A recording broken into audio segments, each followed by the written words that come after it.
तो आइए देखते हैं आज गद्यांश नंबर 9। गद्यांश नंबर 9 आज हम लोग देखते हैं।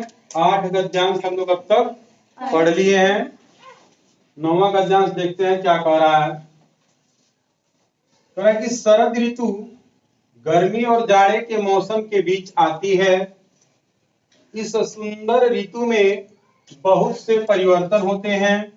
दिन छोटे हो जाते हैं। पेड़ों की पत्तियां हरे रंग से बदलकर जीवंत लाल, पीली और नारंगी हो जाती हैं।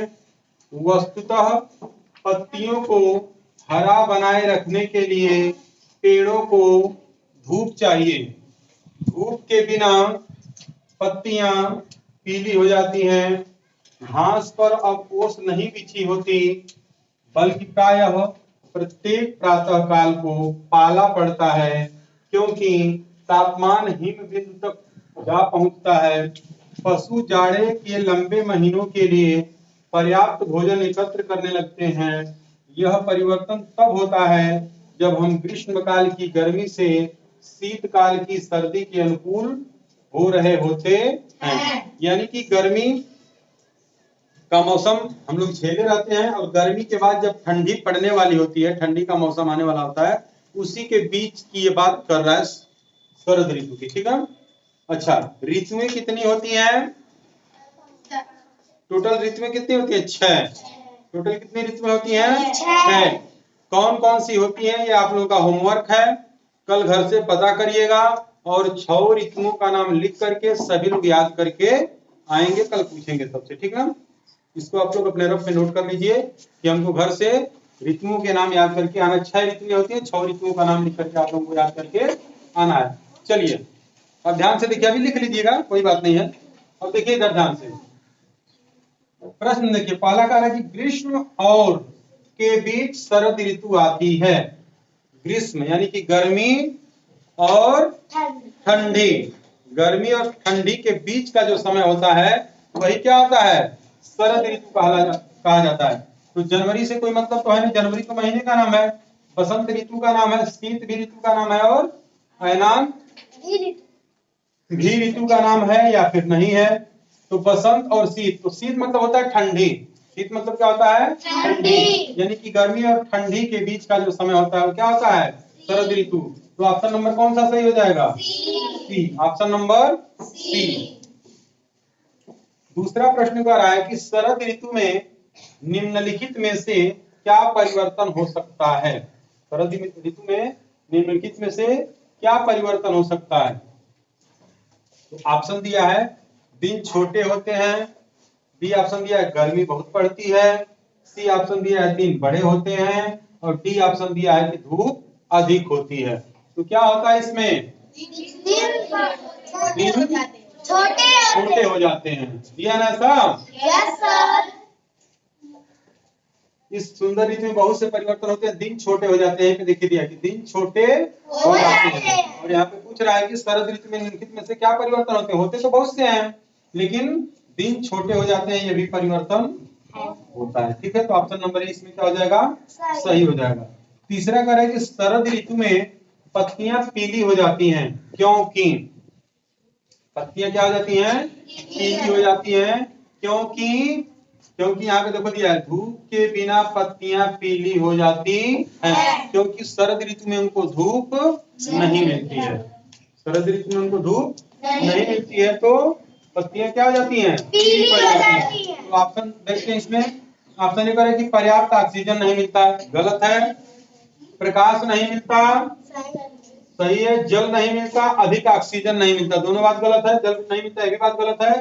प्रकाश नहीं मिलता, धूप मतलब प्रकाश, धूप के बिना, तो धूप का मतलब प्रकाश। तो यहाँ पे ऑप्शन नंबर कौन सा सही हो जाएगा? बी।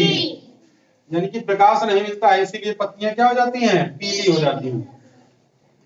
चौथा करें कि शरद ऋतु के बीतने की तैयारी के लिए पशु क्या करते हैं? यानी कि ठंडी में कुछ ऐसे भी जानवर होते हैं, ऐसे भी पशु होते हैं जो ठंडी में जो है पूरी ठंडी के महीने में हाथ पैर देखते ही हो कि किस तरीके से हो जाता है। किसी को भी, यानी कि हम लोगों को भी रजाई के बाहर निकलने का मन नहीं करता है। कोई कह देता है कि जाओ ये काम कर दो, तो गुस्सा बहुत तेज आता है, मन करता है कि एकदम दबा के सोए रहें। तो जानवर भी आलसी हो जाते हैं उस महीने में। तो जानवर क्या करते हैं कुछ कि अपने पूरे ठंडी भर भोजन करने की व्यवस्था वो कर लेते हैं, ठीक है ना। जैसे चींटी वगैरह हैं ये सब अपना इकट्ठा कर लेती हैं और पूरे ठंडी भर खाएंगे।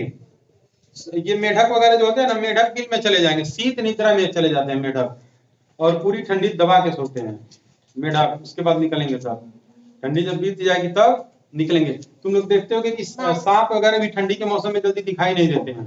गर्मी में सांप बाहर दिखाई देते हैं, लेकिन बिच्छू और सांप ठंडी के समय में बाहर नहीं आते, वो अंदर ही सोए रहते हैं, अपना समय बिताते हैं, ठंडी काटते हैं। हाँ हाँ, क्योंकि धरती के नीचे रहने पे क्या होती है, ठंडी नहीं लगती है। धरती गर्म है ना, हमारी धरती कैसी है, गर्म है। अभी हम लोग पढ़े थे ना गद्यांश, ज्वालामुखी। तो ज्वालामुखी कहाँ से निकलता है, धरती के अंदर से ही निकलता है। धरती के अंदर आग है और आज भी है। तुम लोग अभी थोड़ा सा अगर गड्ढा खोदोगे तो देखोगे कि जो मिट्टी होगी नीचे की, वो मिट्टी गर्म होगी, ठंडी नहीं होगी। तो ठंडी के मौसम में अगर हम जमीन के अंदर रहने लगे तो हमें ठंडी नहीं लगेगी। तो क्या कर रहा है, इस शरद ऋतु के बीतने की तैयारी के लिए पशु क्या करते हैं, यहाँ पे देखिए क्या करते हैं भाई। पशु जाड़े के लंबे महीनों के लिए पर्याप्त भोजन एकत्र करने लगते हैं। तो क्या करते हैं, भोजन एकत्रित करने लगते हैं। ऑप्शन नंबर ए ही यहाँ पे सही हो जाएगा। कम भोजन खाते हैं ऐसा नहीं ना है, फल गिरा देते हैं ऐसा नहीं ना है, रंग बदल देते हैं ऐसा नहीं ना है, क्या है, भोजन एकत्रित करने लगते हैं, ठीक है। पांचवा करे कि बिछी होती के लिए दूसरा शब्द हो सकता है। जैसे बिछी होती जो शब्द है उसी टाइप का, यानी कि वही अर्थ रखने वाला दूसरा शब्द कौन सा हो जाएगा, घास वाली हो जाएगा, ओस वाली हो जाएगा, ढकी हुई, बढ़ती हुई, बढ़ती हुई नहीं होगा, ढकी हुई हो सकता है। बिछी हुई मतलब ढकी हुई, बिछी हुई मतलब ढकी हुई। तो ऑप्शन नंबर कौन सा है तो सही हो जाएगा, सी। तो इस तरीके से ये गद्यांश नंबर 9 हम लोग पढ़ करके कंप्लीट कर दिए। और अब जो गद्यांश नंबर 10 पढ़ेंगे वो गद्यांश अपने हाथों से हम बनाएंगे और उसका प्रश्न भी अपने हाथों से बनाएंगे आप लोगों के लिए, ठीक है ना। तो हम लोग कल 10वां नंबर का गद्यांश पढ़ेंगे और देखते हैं कि 10वां नंबर का गद्यांश कैसे बनता है। थोड़ा सा उसका प्रश्न कठिन बनेगा। अभी तक जो आप लोग 9 गद्यांश पढ़े हैं इससे थोड़ा सा उसका लेवल जो है हाई होगा, ठीक है ना। लेकिन कोई दिक्कत नहीं है, हम लोगों को हाई लेवल को भी लेके चलना है और लो लेवल को भी लेके चलना है, क्योंकि एग्जाम में दोनों तरह के प्रश्न आते हैं, हाई लेवल के भी और लो लेवल के भी। तो दोनों लेवल की तैयारी हमारी रहनी चाहिए इस परीक्षा को पास करने के लिए, ठीक है ना। तो चलिए।